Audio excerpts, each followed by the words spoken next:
ఈరోజు దేవుని వాక్యంలో నుండి దేవుని ఇల్లు, ద హౌస్ ఆఫ్ గాడ్, దేవుని ఇంటిని గురించి కొన్ని ప్రాముఖ్యమైన మాటలు మీతో మాట్లాడాలని నేను ఆశపడుతున్నాను. మన ఇల్లు అంటే మనకి చాలా ఇష్టం కదండి. మన ఇల్లు అంటే మనకి చాలా ఇష్టం. మన ఇంటిని అందంగా పెట్టుకోవాలని, మన ఇంటిని చక్కగా శుభ్రంగా ఉంచుకోవాలని స్త్రీలైతే ఎంత ప్రయాస పడతామో. ఎవరైనా మనం బాగా ప్రేమించిన వారు ఉంటే మా ఇంటికి తప్పకుండా రండి, మా ఇంటిలో ఉండండి, మంచిగా మేమిచ్చే ఆతిథ్యం స్వీకరించండి అని ఖచ్చితంగా మనం ఆహ్వానిస్తూ ఉంటాము. మన ఇల్లు ప్రపంచంలో ఎన్ని సౌకర్యవంతమైన విలాసవంతమైన ప్రదేశాలు ఉన్నప్పటికీ ద మోస్ట్ కంఫర్టబుల్ ప్లేస్, మనకి చాలా రిలాక్సేషన్ ఇచ్చే స్థలం ఏంటి అంటే మన ఇల్లు. కానీ మన ఇంటి కన్నా శ్రేష్టమైన ఇల్లు మరొకటి ఉంది. ఈ ప్రపంచంలో అతి శ్రేష్టమైన స్థలము ఏంటి అని ఆలోచన చేస్తే అది దేవుని ఇల్లు. The house of God is the best place on earth. ఈ ప్రపంచంలో అతి శ్రేష్టమైన స్థలము ఏదైనా ఉందంటే, అత్యంత శ్రేష్టమైన ఇల్లు ఏదైనా ఉందంటే రాజుల ఇల్లు కాదు, లేదంటే గవర్నర్ ఇల్లు, ప్రెసిడెంట్ ఇల్లు, ప్రైమ్ మినిస్టర్ ఇల్లు, చీఫ్ మినిస్టర్ ఇల్లు, మంత్రులు ఉండే ఇల్లు, ఇవన్నీ కాదు. కానీ దేవాది దేవుడు ఉండే స్థలము, దేవుని మందిరము అత్యంత శ్రేష్టమైన ప్రదేశం. అయితే చాలాసార్లు దేవుని బిడ్డలమని చెప్పుకుంటూ కూడా దేవుని మందిరానికి చాలా సంవత్సరాల నుండి వస్తూ కూడా మనకి దేవుని ఇల్లు యొక్క వాల్యూ మనకు తెలియదండి. దేవుని ఇంటి యొక్క ప్రాముఖ్యత, దేవుని ఇంటి యొక్క శ్రేష్టత మనకు అర్థం కాకపోతే దేవుని ఇంటిని మనం ప్రేమించలేము. దేవుని ఇంటి పట్ల ఆసక్తి మన హృదయంలో ఉండదు. కనుక ఉదయకాల సమయంలో దేవుని ఇంటిని గూర్చిన 7 ప్రాముఖ్యమైన అంశాలు మీకు దేవుని వాక్యంలో నుండి చూపించి నా సందేశాన్ని ముగించాలి అని ఆశపడుతున్నాను. 84వ కీర్తన 10వ వచనంలో దేవుని ఇల్లు లేదంటే దేవుని మందిర ఆవరణాన్ని గూర్చి ఒక చక్కని మాట వ్రాయబడింది. చూడండి, 84వ కీర్తన 10వ వచనం. నీ ఆవరణములో 1 దినము గడుపుట 1000 దినముల కంటే శ్రేష్టము. భక్తిహీనుల గుడారములలో నివసించుట కంటే నా దేవుని మందిర ద్వారము నొద్ద ఉండుట నాకు ఇష్టము. కీర్తనకారుడు చెప్తున్న మాట, నీ మందిరములో 1 దినము గడిపితే ఈ లోకంలో జీవించే, లోకంలో తిరిగే 1000 దినాల కంటే శ్రేష్టము అని. ఆదివారము దేవుని దినము. 6 రోజులు లోకంలో మనం తిరుగుతాం. మన ఉద్యోగాల కొరకు, మన పనుల కొరకు, మన వ్యాపారాల కొరకు. ఒకవేళ స్టూడెంట్స్ అయితే వాళ్ళ కాలేజ్కి లేదంటే స్కూల్కి వెళ్తూ ఉంటాము, వస్తూ ఉంటాము. కానీ 1 దినము వారములో దేవుడు తన కొరకు ప్రతిష్ఠిత దినముగా తన సన్నిధిలో మనం కనబడాలని, తనను ఆత్మతో సత్యముతో ఆరాధించాలని దేవుడు ఆదివారాన్ని నిర్దేశించి ఉండగా, పునరుత్థాన దినములో దేవుని సన్నిధికి వచ్చి గడిపే మనము జ్ఞాపకం ఉంచుకోవాల్సిన మాట ఏంటంటే, భక్తిహీనుల గుడారములలో నివసించుట కంటే దేవుని మందిర ద్వారమునొద్ద ఉండుట నాకు ఇష్టమని భక్తుడు చెప్పాడు. దేవా, నీ మందిర ద్వారం దగ్గర నాకు చిన్న ప్లేస్ దొరికినా చాలయ్యా. చూడండి, కొన్నిసార్లు ఎవరైనా సెలబ్రిటీలు ఏదైనా ప్రాంతానికి వస్తే వారు వచ్చే హాల్ లేదంటే వారు ఉండే ఆ స్థలం అంతా బాగా టైట్గా ప్యాక్ అయిపోయినప్పుడు కొంతమంది వారిని బాగా అభిమానించేవారు ఆ మూల నిలబడైనా సరే నా అభిమాన నటుడిని, నా అభిమాన హీరోని, నా అభిమాన పొలిటీషియన్ని దూరం నుండైనా సరే చూస్తే చాలు అని ఆనందపడిపోతూ ఉంటారు, సంబరపడిపోతూ ఉంటారు. దేవుని సన్నిధానానికి వచ్చిన ప్రతిసారి మనం జ్ఞాపకం ఉంచుకోవాల్సిన విషయం ఏంటంటే, దేవుడు ఆయనకు దగ్గరగా రాగలిగే కృప మనకి అనుగ్రహించాడు. God has given us access to his house, to the place where he dwells. దేవుడు నివసించే స్థలానికి, దేవుడు ఉండే ఆయన తేజో మహిమ నిలిచే స్థలానికి దేవుడు మనకు దగ్గరగా రాగలిగే కృప ఇచ్చినప్పుడు ఈ కృపని ఏ ఒక్కరు కూడా కోల్పోకూడదు, మిస్ అవ్వకూడదు. దేవుని సన్నిధిలో మనం గడిపే సమయం అతి శ్రేష్టమైన సమయము అని ఎప్పుడు గుర్తించాలి. సో దేవుని మందిరాన్ని గురించి కొన్ని ప్రాముఖ్యమైన మాటలు వ్రాయబడ్డాయి. మొట్టమొదటి మాట చూడండి, యెషయా గ్రంథము 56వ అధ్యాయము 7వ వచనం. యెషయా గ్రంథము 56వ అధ్యాయము 7వ వచనం అందరం కలిసి చదువుకుందాం. యెషయా గ్రంథము 56వ అధ్యాయము 7వ వచనం. నా ప్రార్థనా మందిరములో వారిని ఆనందింపచేసెదను, నా బలిపీఠము మీద వారు అర్పించు దహన బలులను నాకు అంగీకారములగును. నా మందిరము సమస్త జనులకు ప్రార్థనా మందిరము అనబడును. The house of God is the house of prayer. దేవుని ఇల్లు ప్రార్థన ఇల్లు. దేవుని మందిరంలో అత్యంత ప్రాముఖ్యంగా జరగవలసింది ఏంటి అంటే ప్రార్థన. దేవుడు చెప్తున్నాడు, నా మందిరము ప్రార్థనా మందిరము అనబడును అనే మాట. విశ్వాస జీవితంలో ప్రార్థనకున్న ప్రాముఖ్యత మనందరికీ తెలుసు. మనం ఎక్కడ కూర్చొని ప్రార్థన చేసినా, ఎక్కడుండి ప్రార్థన చేసినా దేవుడు మన ప్రార్థన వింటాడు, దేవుడు మన ప్రార్థన ఆలకిస్తాడు. అయితే నిశ్చయంగా దేవుడు తన ప్రజలకు ఇచ్చిన వాగ్దానం ఏంటంటే, ఆయన సన్నిధిలో, ఆయన మందిరంలో మనం చేసే ప్రార్థన దేవుడు నిశ్చయముగా ఆలకించి మన ప్రార్థనకు జవాబు అనుగ్రహిస్తాడు. హల్లెలూయా. అందుకే ఒక దైవజనుడు ఏమంటాడంటే, ప్రార్థించని క్రైస్తవుడంట ఆత్మీయ గర్వంతో ఉన్న వ్యక్తి అంట. ఇది విన్నప్పుడు నాకు ఆశ్చర్యం అనిపించింది. చాలాసార్లు మనం అనుకుంటాం, మనల్ని మనం హెచ్చించుకోవడం, మన గురించి మనం గొప్పగా అనుకోవడము, ఇతరులను కొన్నిసార్లు మనం తక్కువ చేయడము, ఇది గర్వం అని చాలాసార్లు మనం అనుకుంటాం. కానీ ప్రార్థనాహీనత, ఒకవేళ ఒక విశ్వాసి ఒక దినమంతటిలో ప్రార్థన చేయకుండా దేవుని మీద ఆధారపడకుండా ఉన్నట్లయితే అతను ఆత్మీయంగా ఒక గర్వస్థితికి వెళ్ళిపోయినట్లు, ఆత్మీయంగా దిగజారిపోయినట్లు అంటాడు ఆ దైవజనుడు. ఎందుకండి ప్రార్థన చేయకపోతే గర్వం వచ్చినట్లు అని మనం ఎలా చెప్పగలము అని ఆలోచన చేస్తే, ప్రార్థించే వ్యక్తి దేవుని మీద ఆధారపడే వ్యక్తి అయి ఉంటాడు కదండి. ప్రార్థనలో మనం ఏం చేస్తామండి, ప్రతి చిన్న విషయానికి దేవుని మీద ఆధారపడతాం, దేవుని సహాయాన్ని కోరుకుంటాం, దేవుని తోడును కోరుకుంటాం, దేవుని యొక్క నడిపింపును కోరుకుంటాం, దేవుని జ్ఞానాన్ని కోరుకుంటాం, దేవుని కృపను కోరుకుంటాం. కానీ కొన్ని రోజుల పాటు బహుశా ఒకవేళ ఒక వ్యక్తి ప్రార్థన చేయడం ఆపేశాడు అనుకోండి. ఎందుకు ఆపేశాడంటే, అతనికి అనిపించింది, దేవుని సహాయం నాకు పెద్దగా అక్కర్లేదు, నేను మేనేజ్ అయిపోగలను, నేను బాగానే అన్నీ నడిపించేసుకుంటున్నాను, నా దగ్గర ఉన్న బలము, శక్తి, ఆరోగ్యము, ధనము, సామర్థ్యము, వనరులు, వ్యక్తులు, పలుకుబడి, నాకున్న సర్కిల్ ఇవన్నీ చాలు, కాబట్టి దేవుని మీద ఆధారపడాల్సిన అవసరం లేదు అని ప్రార్థించడం మానేసినప్పుడు ఆ వ్యక్తి ఇండైరెక్ట్గా ఏం చెప్తున్నాడంటే, దేవా నాకు నీతో పెద్దగా పని లేదయ్యా, నేను నీ మీద పెద్దగా పడట్లేదు, నా శక్తి మీద, నా బలం మీద ఆధారపడుతున్నా. అంటే అర్థం ఏంటంటే, ఆ వ్యక్తి దేవుని మీద ఆధారపడే స్థితి నుండి తన మీద తాను ఆధారపడే స్థితికి వెళ్ళిపోయాడు అనమాట. అంటే స్పిరిచువల్గా ఒక మాటలో చెప్పాలంటే ఆ వ్యక్తి డిగ్రేడ్ అయిపోయినట్లు, ఆత్మీయంగా ఒక గర్వస్థితికి వెళ్ళిపోయినట్లు. కనుక దేవుని ప్రజలు, the house of God is called as the house of prayer and the people of God should be called as the people of prayer. దేవుని ప్రజలు అని పిలువబడే ప్రతి ఒక్కరు కూడా ప్రార్థనా ప్రజలుగా ఖచ్చితంగా పిలువబడాలి అని దేవుడు కోరుకుంటున్నాడు. ఎందుకంటే ఆయన మనకిచ్చిన వాగ్దానము, నాకు మొరపెట్టండి అంటున్నాడు దేవుడు. కానీ చాలాసార్లు అన్నాం, మొరపెట్టడానికైతే సమయము లేదయ్యా, కూర్చొని దిగులు పడడానికైతే చాలా సమయం ఉందయ్యా, కూర్చొని ఏడవడానికైతే చాలా సమయము ఉంది, అందరితో మాట్లాడడానికైతే చాలా సమయం ఉంది, లోకవార్తలు చూడడానికైతే చాలా సమయము ఉంది, సోషల్ మీడియాలో వచ్చే అప్డేట్స్ అన్నీ చూడడానికి సమయం ఉందయ్యా, కానీ నీతో మాట్లాడడానికైతే నాకు అంత సమయము లేదు అన్నట్లుగా చాలాసార్లు దేవునికి మన జీవితంలో విలువైన సమయాన్ని వెచ్చించలేకపోతా ఉన్నాం. అన్డివైడెడ్ అటెన్షన్ చూడండి, పూర్తి మనసు కేంద్రీకరించి పరిపూర్ణమైన ఏకాగ్రతతో చాలాసార్లు మనం ప్రార్థన చేయలేకపోతున్నాం. ప్రార్థనకి కూర్చున్నప్పుడే కొంతమందికి ఏమొస్తుందంటే నిద్ర వస్తుంది, అవును కదా. రాత్రి కొంతమందికి నిద్ర పట్టకపోతే మోకాళ్ళ మీదకి వెళ్ళగానే వెంటనే నిద్ర ఆత్మ వచ్చి ఆవరించేస్తుంది అనమాట. నిద్ర బైబిల్ తెరవగానే అదేంటో తెలియదు కొంతమందికి, బైబిల్ తెరవగానే కళ్ళు క్లోజ్ అయిపోతూ ఉంటాయి. ఆత్మ సంబంధమైన విషయాలలో చాలాసార్లు అనాసక్తి వచ్చేస్తూ ఉంటుంది. కానీ పాత నిబంధన గ్రంథంలో, కొత్త నిబంధన గ్రంథంలో మనం చూసినట్లయితే భక్తులు చేసిన ప్రార్థనలు దేవుడు ఎందుకో ఆ ప్రార్థనలన్నీ రాయించారండి.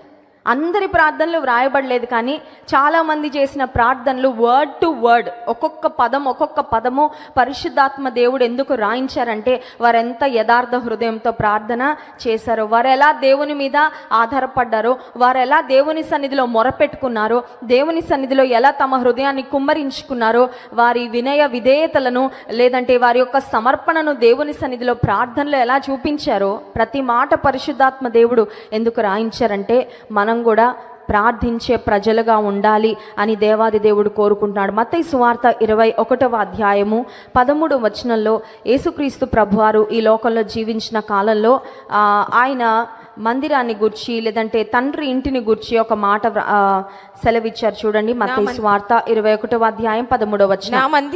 నా మందిరము ప్రార్థనా మందిరం అనబడును, ప్రార్థనా మందిరం అనబడును అని వ్రాయబడి ఉన్నది. అయితే మీరు దానిని దొంగల గుహగా చేసేది వారు అనెను. 12వ వచనంలో మనం చూసినట్లయితే యేసు దేవాలయంలో ప్రవేశించి క్రయ విక్రయములను చేయువారినందరినీ వెళ్ళగొట్టి రూకలు మార్చువారి బల్లలను గువ్వలమ్ము వారి పీటలను పడద్రోసి. చాలండి, యేసయ్య చాలా ప్రేమగా, చాలా దయగా, చాలా కైండ్ గా ఉన్నారు చాలా సందర్భాలలో. బట్ కొన్ని ప్రత్యేకమైన సందర్భాలలో Jesus was impatient, Jesus was furious, Jesus was angry. యేసుక్రీస్తు ప్రభువారు కొంత కోపము ఆయనకు వచ్చిన ఆ సందర్భాలలో ఈ సందర్భము ఒకటి. యెరూషలేములోని దేవాలయంలోనికి ఆయన వచ్చిన ఆ సందర్భంలో దేవాలయములో ప్రవేశించగానే ఆ దేవాలయంలో ప్రార్థన కంటే ఎక్కువగా వ్యాపారం జరగడం యేసయ్య చూసి సహించలేకపోయాడండి. అంటే ప్రార్థనాహీనతను దేవుడు సహించడు అన్నమాట. చాలాసార్లు మనం అనుకుంటాం పాపాన్ని దేవుడు సహించడు, ఎస్, కానీ మనం ఆయన మీద పడకపోతే కూడా దేవుడు సంతోషించడు. The more we depend on the Lord, the more we plead for His grace and help, the more He is happy, the more He rejoices and delights in His people. ఆయన ప్రజలు ఆయన మీద ఆధారపడినప్పుడు, ఆయన ప్రజలు ఆయన సన్నిధిలో మొరపెట్టుకున్నప్పుడు దేవుడు ఆనందించి ఆయన పరిశుద్ధ సన్నిధిలో మన మనవులు ఆలకించే దేవుడు. యేసుక్రీస్తు ప్రభు అనిన మాట నా మందిరము ప్రార్థనా మందిరము అనబడును అని వ్రాయబడి ఉన్నది. కానీ ఇక్కడ నాకు ప్రార్థన కనబడట్లేదు, ఇక్కడ దేవుని సన్నిధిలో నాకు ఆరాధన కనబడట్లేదు. బట్ మోర్ దెన్ దట్ అక్కడ చాలా వ్యాపారం జరుగుతూ ఉంది, క్రయ విక్రయాలు జరుగుతూ ఉన్నాయి.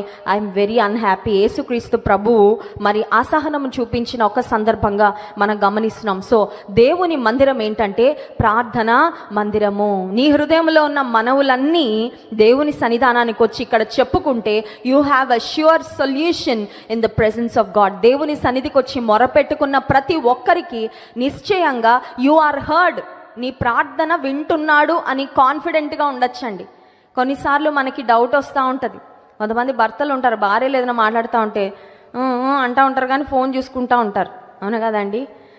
పాపం ఈవిడికి చాలా కోపం వస్తూ ఉంటుంది. ఏమనంటే వినరేంటి, అనరేంటి, అనరేంటి, నేను ఇంతగా మాట్లాడుతుంటే, నేను ఇంతగా చెప్పుకుంటుంటే, రోజంతా డ్యూటీకి వెళ్ళి ఈవినింగ్ వచ్చాక పాపం ఆమెకి బయట నుండి తేవాల్సిన లిస్ట్ ఏదో ఉంటుంది, ఆమె అడగాలనుకున్న ప్రశ్నలు ఏవో ఉంటాయి, ఆమె చేయాలనుకున్న పనులేవో ఉంటాయి. చెప్తా ఉంటే ఇలా తలుపుతుంటాడు, అనడు, అనడు. ఆ తర్వాత వింటున్నారా అంటే అంటాడు, కానీ జవాబు మాత్రం రాదు. అప్పుడు ఈవిడికి అర్థమవుతుంది ఏమనంటే ఏదో చెవులు ఇటు ఉన్నట్లున్నాయి కానీ ఏమాత్రం ఒక్క మాట కూడా, చాలామంది స్త్రీలు నవ్వుతున్నారు, మీరు కనెక్ట్ అయిపోయారు కదండి. అయితే వింటున్నారని మాత్రం మాకు గ్యారంటీ లేదని ఆ ఫోన్ ఒక్కసారి పక్కన పడేస్తారా, ఒక్కసారి నా వైపు చూస్తారా, ఒకసారి నేను చెప్పేది వింటారా అని కొన్నిసార్లు కుటుంబంలో ఇలాంటి పరిస్థితులు జరుగుతూ ఉంటాయేమో. కానీ దేవాది దేవుని సన్నిధిలో వచ్చి మనం మొరపెట్టినప్పుడు దేవుడు ఏదో ఉన్నానులే, విన్నానులే, చెప్పారులే, చాలులే, ఎప్పుడు అదే చెప్తా ఉంటారా, లేదంటే ఇలాంటివేనా అడిగేది మీరు అని మన విషయంలో మనం చేసే ప్రార్థనలకు దేవుడు అసహనాన్ని చూపించి అలక్ష్యం చేసి మనల్ని నెగ్లెక్ట్ చేసి ఇలాంటి వాళ్ళ ప్రార్థన కూడా నేను వినను, వీరు నమ్మకస్తులుగా లేరు, నా సన్నిధిలో ఎన్నో వాగ్దానాలు చేశారు కానీ మాట తప్పిపోయేవారుగా ఉన్నారు, యథార్థతను కోల్పోయారు, భక్తిలో విశ్వాసంలో దిగజారిపోతున్నారు, మీ ప్రార్థన నేను వినను అని దేవుడు ఎప్పుడు కూడా అలక్ష్యం చేయడు. దేవుని సన్నిధిలో చేయబడే ప్రతి ప్రార్థన దేవునికి వినపడుతుంది. You are heard in God's house. దేవుడు వింటున్నాడండి మనం చేసే ప్రార్థనలు, మన ప్రార్థనలకు ఆయన జవాబు ఇచ్చేవాడు. హల్లెలూయా. రెండవదిగా దేవుని సన్నిధి, దేవుని మందిరము ఎలాంటి ప్రదేశం అని ఆలోచిస్తే మొట్టమొదటిగా the house of God is a house of prayer అనే మాట మనం ధ్యానం చేసాం. మత్తయి సువార్త 5వ అధ్యాయము 23-24 వచనాలు చదువుకుందామా? మత్తయి సువార్త 5వ అధ్యాయము అందరం కలిసి చదువుదాం. మత్తయి సువార్త 5వ అధ్యాయము 3:24 కావున నీవు బలిపీఠము నొద్ద అర్పణము అర్పించుచుండగా నీ మీద నీ సహోదరునికి విరోధమేమైనను కలదని అక్కడ నీకు జ్ఞాపకము వచ్చిన ఎడల అక్కడ బలిపీఠము ఎదుటనే నీ అర్పణము విడిచిపెట్టి మొదట వెళ్ళి నీ సహోదరునితో సమాధాన పడుము, అటు తరువాత వచ్చి నీ అర్పణమును అర్పించుము. దేవుని సన్నిధికి వెళ్ళినప్పుడు చాలా విలువైన అర్పణ నేను తీసుకువెళ్తున్నాను. I'm eager to offer whatever I need to God. దేవునికి నేను తీసుకువెళ్ళిన అర్పణ నేను మరి అర్పించాలి అని ఈగర్నెస్ ఉన్నప్పుడు దేవుడు అంటాడంట, నీవు తీసుకొచ్చిన అర్పణ అర్పించడానికి నువ్వు ఎంత రెడీగా ఉన్నావో నీ హృదయాన్ని పరీక్షించడానికి కూడా నేను అంతే రెడీగా ఉన్నాను. నీ హృదయము నా దృష్టిలో అంగీకారయోగ్యంగా లేకపోతే దేవుడు అంటాడంట, నీ అర్పణ నాకు అక్కర్లేదు. చాలామంది అనుకుంటారు దేవునికి నా అర్పణ ముఖ్యం, నా హృదయం ఏమీ పట్టించుకోడేమో, నా హృదయాన్ని పెద్దగా దేవుడు గమనించడేమో, చూడడేమో. చూడండి, బహుమానాలు ఇచ్చేటప్పుడు 2 రకాలు ఉంటాయి. ఇతరులకి మనము ఏదైనా బహుమానాలు ఇస్తున్నప్పుడు 2 రకాలు. కొన్ని బహుమానాలు ఏంటంటే ఇష్టం లేకపోయినా కూడా కొన్నిసార్లు ఇవ్వాల్సి వస్తుంది. ఫర్ ఎగ్జాంపుల్, ఎవరినో సంతోషపరచడానికి, ఎవరినో ఆనందపరచడానికి, ఏదో మనకి మేలు కలుగుతుందని మనకి ఇష్టం లేదు కానీ తప్పదన్నట్లు ఇస్తాము. కానీ కొన్నిసార్లు ఏమో హృదయపూర్వకంగా ఇస్తాం. కానీ బహుమానాలు ఇవ్వడం వలన ఖచ్చితంగా మేలైతే జరుగుతుంది. బహుమానాలు ఇవ్వడం వలన రిలేషన్షిప్స్ అయితే ఖచ్చితంగా రీబిల్డ్ అవుతాయి. ఇది చాలా మంచి చిట్కా అన్నమాట. ఇంటిలో ఒకవేళ అసమాధానం ఉన్నప్పుడు, భార్యాభర్తల మధ్యలో కూడా ఏదైనా నెమ్మది లేని పరిస్థితి ఉన్నప్పుడు ఒక చిన్న గిఫ్ట్ తీసుకెళ్ళి ఇవ్వండి. ఖచ్చితంగా ఆ రిలేషన్షిప్ మెండ్ అవుతుంది. మీ సహోదరికి నీకు, నీ సహోదరునికి నీకు, లేదంటే అత్తగారికి కోడలికి ఏదన్నా అసమాధానం ఉన్నా ఒక చిన్న గిఫ్ట్ కొనుక్కెళ్ళి ఇవ్వండి. ఆ కోపము, అసమాధానం అంతా కూడా పోతుంది. అయితే చాలాసార్లు చాలామందికి ఉండే అభిప్రాయం ఏంటంటే, నేను దేవునికి ఇచ్చే అర్పణ ముఖ్యం. What matters to God is my offering rather than my heart. నా హృదయం కంటే నా అర్పణ దేవునికి ముఖ్యమేమో అని చాలామంది తలస్తూ ఉంటారు. కానీ దేవునికి మన అర్పణలతో పని లేదు. మన అర్పణలు ఆయనకి ఏమి ఎక్కువ కాదు. ఎందుకంటే దేవుని వాక్యం సెలవిస్తుంది, 1000 కొండల మీద పశువులు నావే కదా, సమస్త సృష్టి నాదే కదా.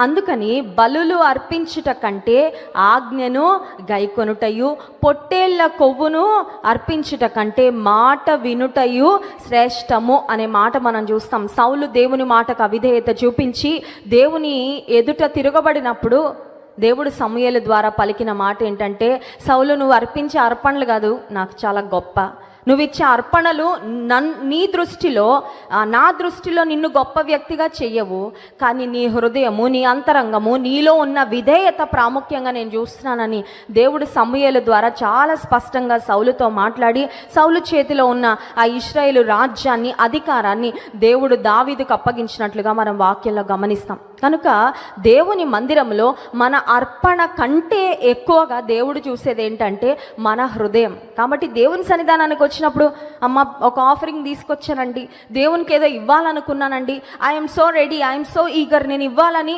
చాలా సంసిద్ధంగా ఉన్నానంటే దేవుడు అంటాడు, ముందు నీ హృదయం కరెక్ట్గా ఉందా? నీవెవరినైనా క్షమించకుండా ఇక్కడికి వచ్చేసావా? కోపంతో వచ్చేసావా? ఇక్కడికి పగతో రగిలిపోతున్నావా? ప్రతీకారం తీర్చుకోవాలనే ఆలోచన నీ హృదయంలో ఉందా? Are you not able to forgive your family member? నీ భర్తను క్షమించలేకుండా వచ్చావా? నీ భార్యని క్షమించకుండా వచ్చావా?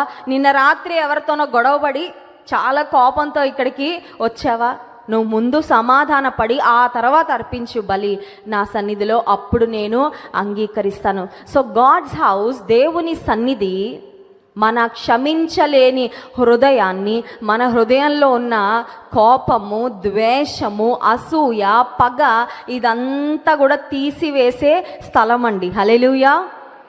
డాక్టర్స్ దగ్గరికి వెళ్ళినప్పుడు కొన్నిసార్లు మన దేహంలో ఏదైనా పాడైపోతూ ఉంటే, మన దేహంలో ఏదైనా అనవసరమైనవి ఉంటే, మన దేహంలో ఏదైనా టాక్సిక్ మరి థింగ్స్ ఏమైనా డెవలప్ అవుతూ ఉంటే కొన్నిసార్లు డాక్టర్లు అంటారు, అది తీసేయాలమ్మా, పలానా గ్రోత్ ఉంది బాడీలో, పలానాది ఉంది, కొత్తగా వచ్చింది, ఇది ఉండడానికి వీలు లేదు, ఇది ఉందంటే మాత్రం భవిష్యత్తులో చాలా ప్రమాదం అని. కొన్నిసార్లు దేహంలో ఉన్న కొన్ని భాగాలు లేదంటే కొన్ని ట్యూమర్స్ లాంటివి డాక్టర్స్ ఏం చేస్తారంటే సర్జరీ ద్వారా వాటిని తొలగిస్తారు.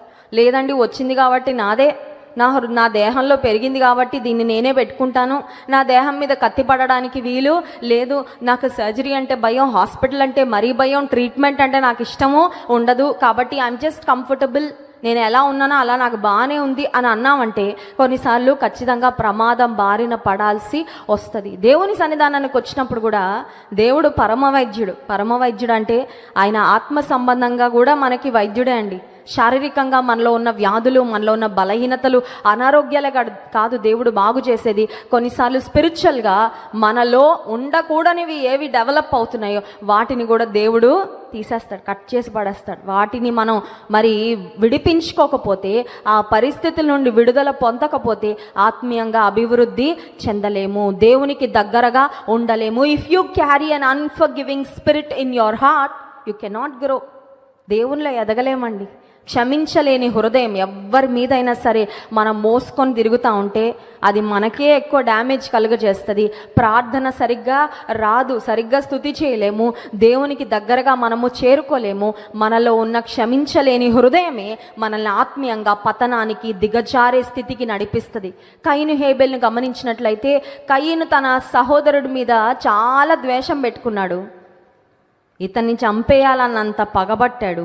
అది ఎలా స్టార్ట్ అయింది అని ఆలోచన చేస్తే కయీను హృదయంలో ఒక అసూయతో ప్రారంభమై కోపం వచ్చి తన సహోదరు ప్రాణం తీయాలనే అంతవరకు వెళ్ళిపోయింది. కానీ కయీను అనుకున్నాడు, నేను అర్పణ అర్పించడానికి వచ్చాను కదా, బానే, దేవుడు నా అర్పణ ఎందుకు అంగీకరించట్లేదని కయీనికి చాలా కోపం వచ్చింది. దేవుడు హేబేల్ అర్పణ అంగీకరించాడు, నా అర్పణ ఎందుకు అంగీకరించలేదు అనే కోపంతో మండిపోతా ఉన్నాడు.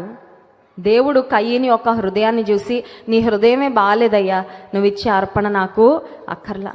దేవుని సన్నిధిలో మొదట మన హృదయము అంగీకారయోగ్యం అవ్వాలి. మన హృదయంలో ఉన్న క్షమించలేని స్వభావము నుండి విడుదల పొందాలి. So God's house is a place where you leave your unforgiving spirit. క్షమించలేని స్వభావము, మనసు విడిచిపెట్టే స్థలం ఏంటంటే దేవుని మందిరమే. 3వ అంశం దగ్గరకు వస్తున్నాను చూడండి. 2వ దినవృత్తాంతముల గ్రంథము 6వ అధ్యాయము 20-21 వచనాలు. 2వ దినవృత్తాంతముల గ్రంథము 6వ అధ్యాయము 20వ వచనం 21వ వచనం.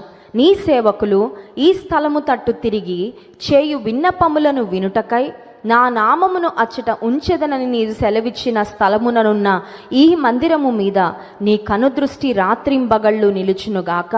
నీ సేవకుడును నీ జనులైన ఇశ్రాయేలీయులను ఈ స్థలము తట్టు తిరిగి చేయబోవు ప్రార్థనలను నీవు ఆలకించుము.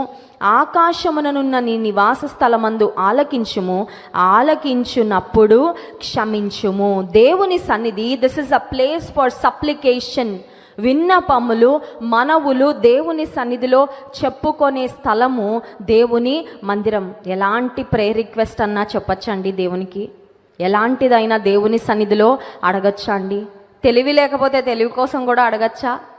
చాలామంది స్టూడెంట్స్ నా దగ్గరకు వస్తూ ఉంటారు, వాళ్ళ తల్లులు, తండ్రులు, మా అబ్బాయి మొన్నటి వరకు బాగానే చదివేవాడండి, ఏమైపోయిందో తెలీదు, సడన్గా చదువుల మీద కాన్సన్ట్రేట్ చేయట్లేదు, ఫెయిల్ అయిపోతున్నాడు, బ్యాడ్ గ్రేడ్స్ వస్తున్నాయి, స్కూల్కి వెళ్ళాలంటే భయపడిపోతున్నారు, కాలేజ్కి వెళ్ళాలంటే భయపడిపోతున్నారని కొన్నిసార్లు కొంతమంది స్టూడెంట్స్ను నా దగ్గరికి తల్లిదండ్రులు తీసుకొస్తుంటారు కౌన్సిలింగ్కి. యాకోబు పత్రిక 1వ అధ్యాయము 5వ వచనంలో, ఎవనికైనాను జ్ఞానము కొదువుగా ఉన్న ఎడల వారు దేవుని అడిగితే ఆయన ఎవరిని గద్దించక ధారాళంగా అనుగ్రహిస్తాడు అనే మాట. తెలివి లేదయ్యా అని అడిగితే తెలివిస్తాడా? ఇస్తాడు. మంచి బుద్ధి లేదయ్యా, బుద్ధిని బాగు చేయయ్యా అంటే చేస్తాడా? చేస్తాడు. ఆరోగ్యం బాగాలేదయ్యా, ఆరోగ్యం ఇవ్వయ్యా అని అడిగితే ఆరోగ్యం ఇస్తాడా? ఇస్తాడు.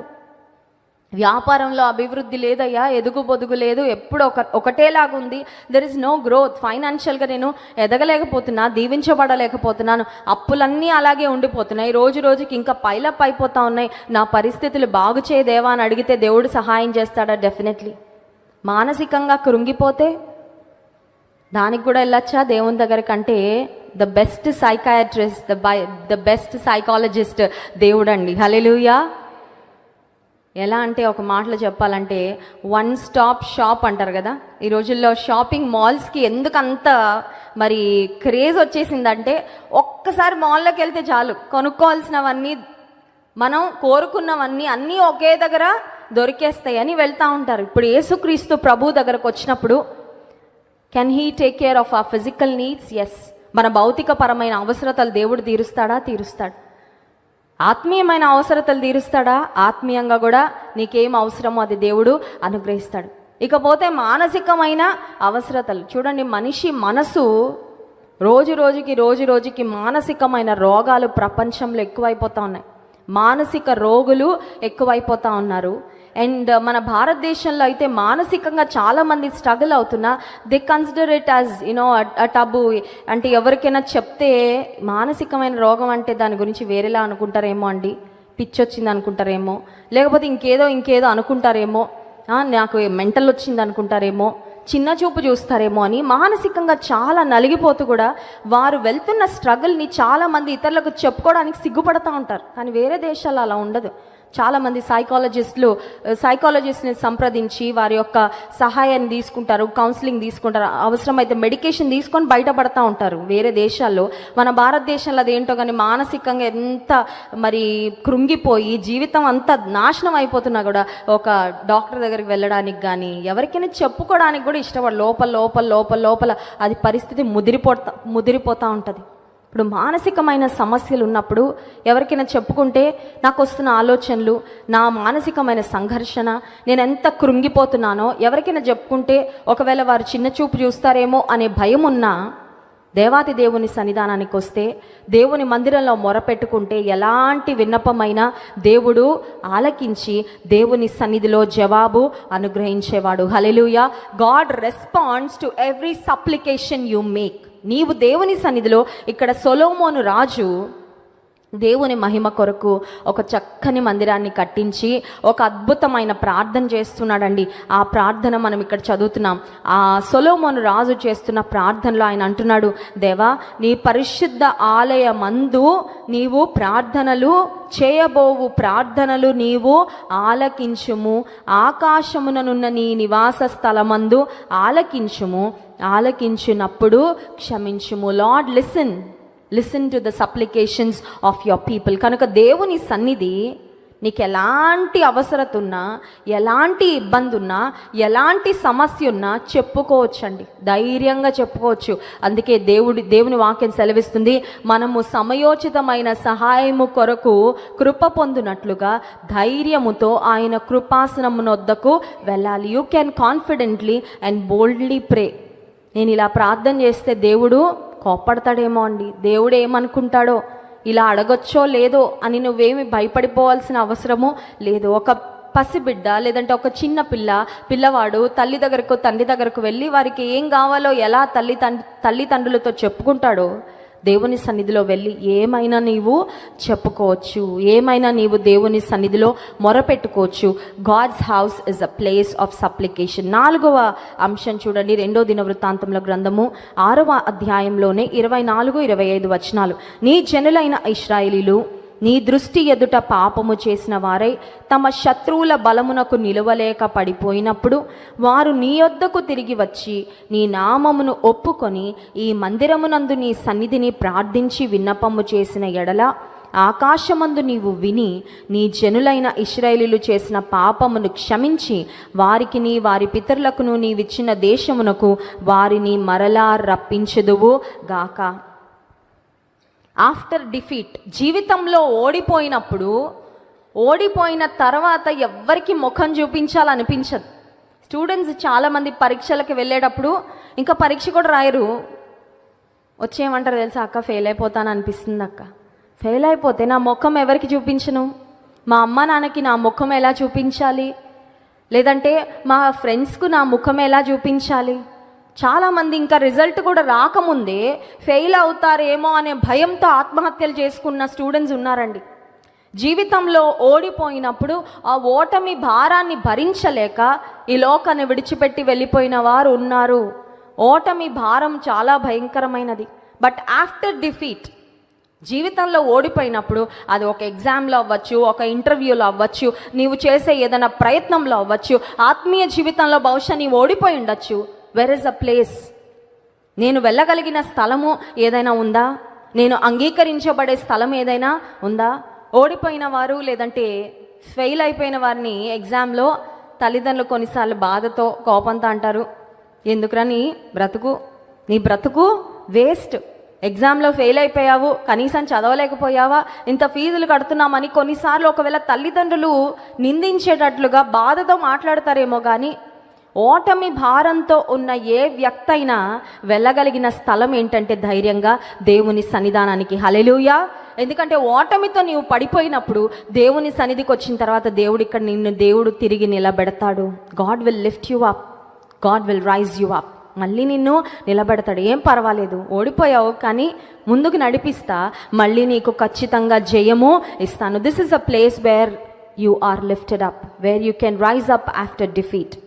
ఒకవేళ ఈ ఉదయకాల సమయంలో ఒకదాని తర్వాత ఒకటి ఓటమేనండి, నా కెరియర్లో ఓటమే, నా చదువులో ఓటమే, నేను చేసే ప్రతి ప్రయత్నంలో ఓటమే, ఎందుకో ఓటమి నన్ను వెంటాడుతున్నట్లు అనిపిస్తుందండి అన్న స్థితిలో దేవుని మందిరానికి వచ్చినట్లయితే గమనించండి, you have come to the right place. సరైన స్థలానికి వచ్చారు. దేవుని మందిరంలో ఓడిపోయిన వారిని దేవుడు తిరిగి నిలబెట్టి జయమిచ్చే స్థలము ఇదే. హల్లెలూయా. క్రైస్ట్ వర్షిప్ సెంటర్లో చాలామంది సాక్ష్యాలు చెప్తా ఉంటారు. భయంకరమైన ఓటమిని అవి చూసాం, రుచి చూసాం, కానీ దేవుని సన్నిధికి వచ్చినప్పుడు దేవుడు అద్భుతం చేశాడు. ఇక్కడ చేయబడు ప్రార్థన దేవుడు అంగీకరించాడు, తిరిగి మాకు ఘన విజయం ఇచ్చాడు, చక్కని సక్సెస్ ఇచ్చి దేవుడు ముందుకు తీసుకొని వెళ్తున్నాడు. So God's house is the place where we are lifted up. మనం లేవనెత్తబడే స్థలము దేవుని మందిరం. ఐదవదిగా మనం చూసినట్లయితే 2వ దినవృత్తాంతముల గ్రంథం 6వ అధ్యాయము 26, 27 వచనాలు అందరం కలిసి చదువుదాం. 2వ దినవృత్తాంతముల గ్రంథము 6వ అధ్యాయము 26, 27 వచనాలు. వారు నీ దృష్టి ఎదుట పాపము చేసినందున ఆకాశము మూయబడి వాన కురియకున్నప్పుడు వారు ఈ స్థలము తట్టు తిరిగి ప్రార్థన చేసి నీ నామమును ఒప్పుకొని నీవు వారిని శ్రమ పెట్టినప్పుడు వారు తమ పాపములు విడిచిపెట్టి తిరిగిన ఎడల ఆకాశమందున నీవు ఆలకించి నీ సేవకులను నీ జనులునగు ఇశ్రాయేలీలు చేసిన పాపము క్షమించి వారు నడవవలసిన మంచి మార్గము వారికి బోధించి నీవు నీ జనులకు స్వాస్థ్యముగా ఇచ్చిన నీ దేశమునకు వాన దయచేయుదువు గాక.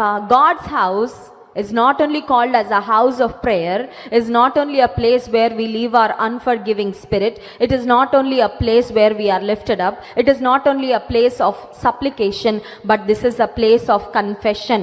ఒప్పుకోలు అనేది జరిగే స్థలం ఎక్కడంటే ఇక్కడే.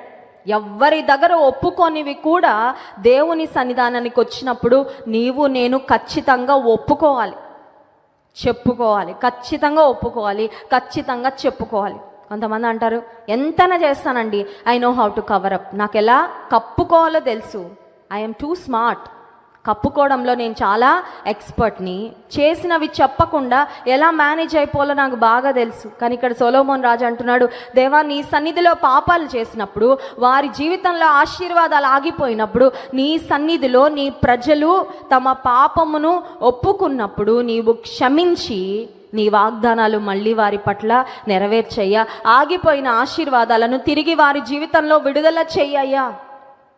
Sometimes unconfessed sin is what is blocking the blessing. కొన్నిసార్లు ఒప్పుకొని పాపమే మన ఆశీర్వాదాలను ఆపేస్తూ ఉంటుందండి.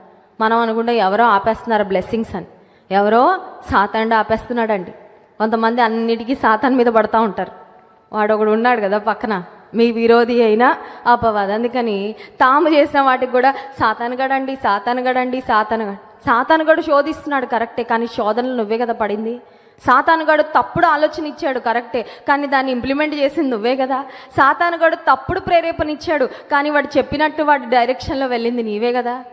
ఇప్పుడు దేవుని సన్నిధిలో ఆశీర్వాదాలు ఆగిపోయాయి అంటే అది అపవాది వలన కాదు. చాలాసార్లు మన యొక్క పాపం వలన, మన యొక్క అవిధేయత వలన మన ఆశీర్వాదాలు మనమే ఆపుకుంటూ ఉంటాం. ఇప్పుడు ఆశీర్వాదాలు ఆగిపోయిన ఆశీర్వాదాలు విడుదల అవ్వాలంటే ఇప్పుడు ఏం చేయాలంటే ఒప్పుకోవాలి. ఇగో ప్రభా, నేను ఇక్కడ పడిపోయాను, ఇక్కడ చెడిపోయాను, ఇక్కడ ఇలా నీకు అవిధేయత చూపించానయ్యా, నీ సన్నిధిలో ఒప్పుకుంటున్నానని ఒప్పుకోగలిగితే this is a place of confession. Hallelujah. దేవుని సన్నిధిలో సిగ్గుపడకుండా ఒప్పుకోవచ్చండి. ఎందుకంటే పరలోకపు తండ్రి నీవెంత యథార్థంగా ఒప్పుకుంటే అంతగా నిన్ను ఆయన చేరదీసి క్షమించి నీ పక్షంగా కృప చూపించేవాడు. 6వ అంశం దగ్గరకు వస్తున్నాను. 2వ దినవృత్తాంతముల గ్రంథము 6వ అధ్యాయము 32, 33 వచనాలు. మరియు నీ జనులైన ఇశ్రాయేలుల సంబంధులు కాని అన్యులు నీ ఘనమైన నామమును గూర్చియు నీ బాహుబలమును గూర్చియు చాచిన చేతులను గూర్చియు వినినవారై దూరదేశము నుండి వచ్చి ఈ మందిరము తట్టు తిరిగి విన్నపము చేసినప్పుడు నీ నివాస స్థలమగు ఆకాశము నుండి నీవు వారి ప్రార్థన అంగీకరించి నీ జనులకు ఇశ్రాయేలీలు తెలుసుకొనున్నట్లు భూజనులందరూ నీ నామమును తెలుసుకొని నీ యందు భయభక్తులు కలిగి నేను కట్టిన ఈ మందిరమునకు నీ పేరు పెట్టబడినని గ్రహించినట్లుగా ఆ అన్యులు నీకు మొరపెట్టిన దానిని నీవు దయచేయుదువు. God's house is not just a place for God's people, but this is a house for strangers. చూడండి, మన ఇంటిలో ఎక్కడ కావాలంటే అక్కడ కూర్చోడానికి, బెడ్రూమ్లోకి వెళ్ళి డబుల్ కాట్ మీద పడుకోవడానికి, ఏసీ వేసుకోవడానికి, టీవీ రిమోట్ తీసుకొని టీవీలో ఏమి ఇష్టమైతే ప్రోగ్రామ్ ఆ ప్రోగ్రామ్ పెట్టుకోవడానికి ఇంటిలో ఉన్న పిల్లలకి, ఫ్యామిలీ మెంబర్స్కి అధికారం ఉంటుంది. కానీ మొట్టమొదటిసారి ఎవరైనా కొత్త వారు వచ్చారనుకోండి, మొహమాటాన్ని బట్టి ఇంట్లోకి పిలిచాం, వాళ్ళు బెడ్రూమ్లోకి వెళ్ళి మనల్ని బయటకు పంపించి మన మంచం మీద పడుకొని ఏసీ ఆన్ చేసుకొని తర్వాత తీస్తానులేండి తలుపు, నేను కాసేపు రెస్ట్ తీసుకోవాలంటే ఏమంటామండి? You are a stranger. మొదటిసారి వచ్చారు మీరు, అసలు అక్కడ బయట హాల్లోనే ఉండాలండి. బెడ్రూమ్లో కూడా సారీ, మేము బెడ్రూమ్లో కూడా మీకు యాక్సెస్ ఇవ్వలేము, మీరెవరో కూడా మాకు తెలియదు. చాలాసార్లు ఈ లోక సంబంధంగా మనకు తెలియని వారు, క్రొత్త వారు, అన్యులు అంటే వారిని మనం దూరంగా పెడతాం.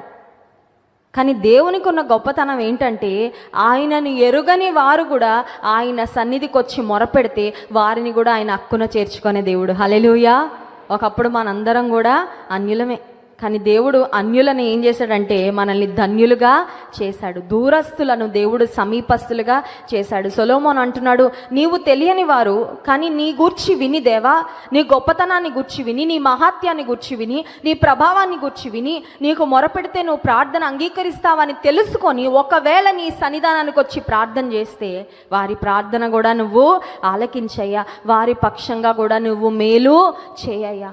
యేసుక్రీస్తు ప్రభువారి లోకంలో జీవించిన కాలంలో ఆయన చేసిన అద్భుత కార్యాలను గురించి ఆలోచిస్తే చాలామంది ఫస్ట్ టైం వచ్చి అద్భుతం పొందుకొని వెళ్ళిపోయారండి, అంతే. 10 మంది కుష్ఠరోగులు దావీదు కుమారుడా కరుణించు, that was the first time they saw Jesus. ఎందుకంటే కుష్ఠరోగులు పాలెం వెలుపట ఉండాలి, ఊరి బయట ఉండాలి. సో వారికి పబ్లిక్లోకి వచ్చే యాక్సెస్ లేదు. ఏసై ఆల్రెడీ బిజీ పర్సన్, ఆయన చుట్టూ చాలా మంది ఉండేవారు. సో వారు ఏసైని వచ్చి చూసే మాట్లాడే అవకాశం అదే ఫస్ట్ టైం కలిగింది.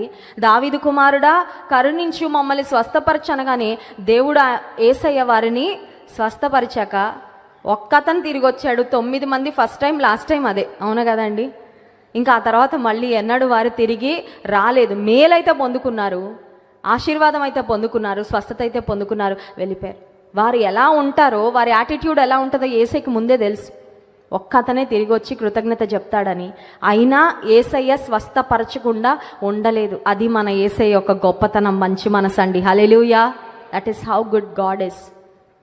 సొలొమోను అంటున్నాడు, దేవా అన్యులు ఒకవేళ నీ దగ్గరకు వచ్చి నీ గొప్పతనాన్ని గురించి విని మొరపెడితే వారి ప్రార్థన కూడా నువ్వు అంగీకరించు. So God's house is not just a place for God's people, but this is also a place for strangers.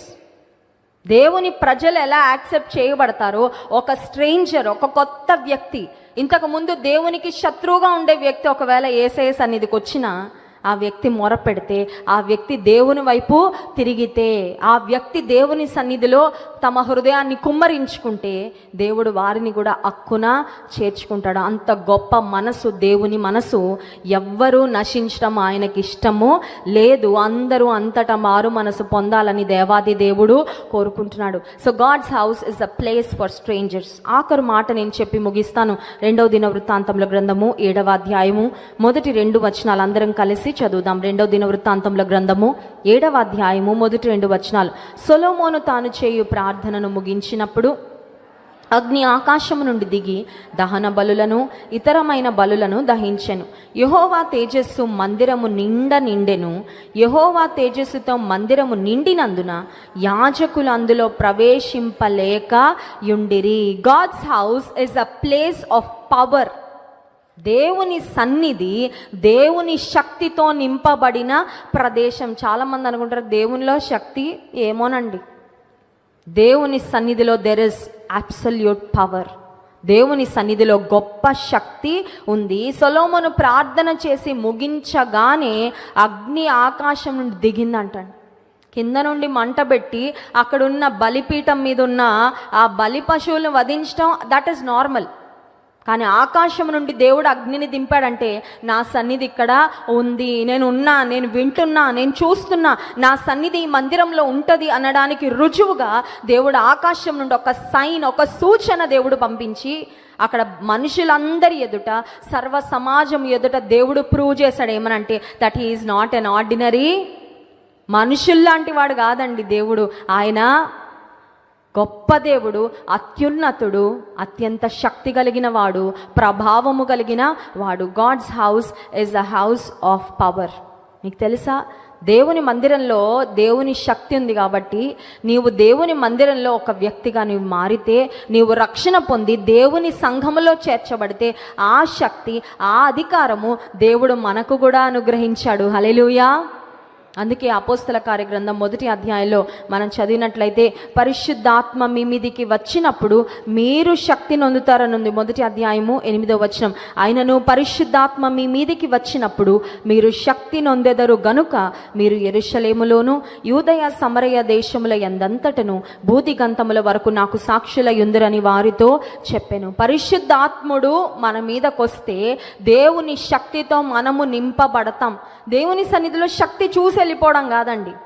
శక్తి ఉందండి, కరెక్టే, దేవుని మందిరంలో దేవుని ప్రభావం ఉందండి అని చెప్పుకొని వెళ్ళిపోవడం కాదు. ఆ శక్తి మనకు కూడా దేవుడు ఇచ్చి పంపిస్తాడండి. హల్లెలూయా.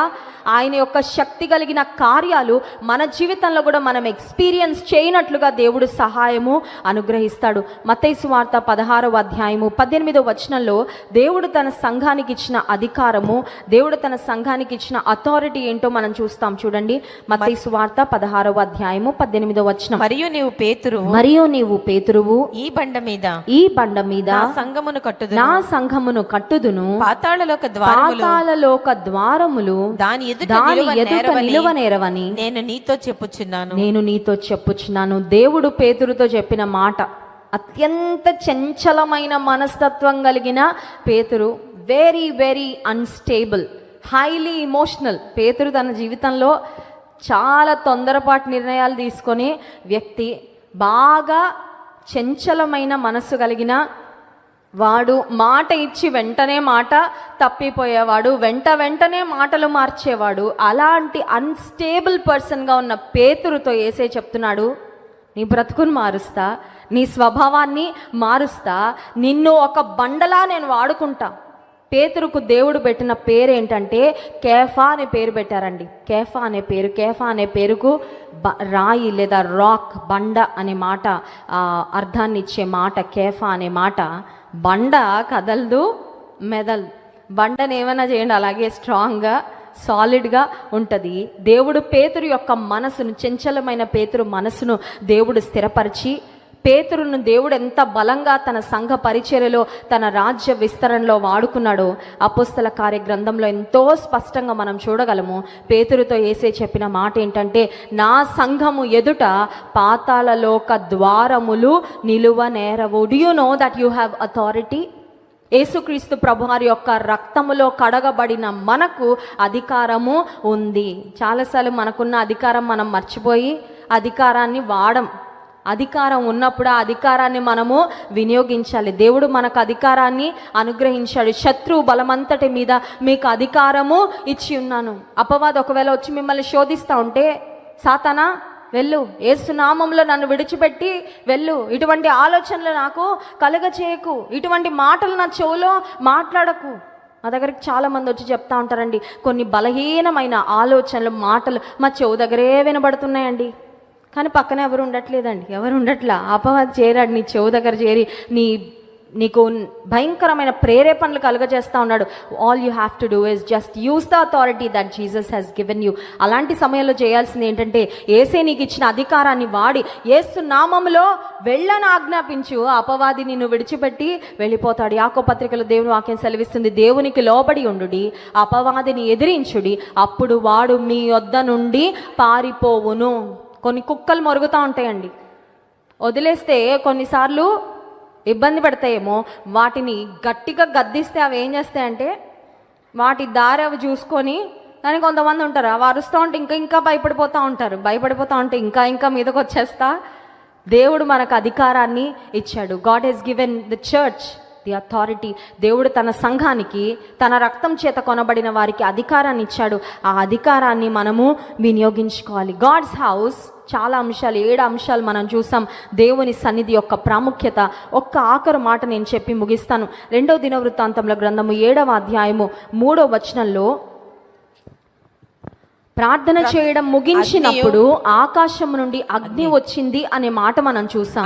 దేవుడు తన శక్తిని తన ప్రభావాన్ని చూపించాడు అనే మాట మనం చూసాము. అయితే 3వ వచనంలో దేవుని ప్రజలు చేసిన కార్యం చూడండి.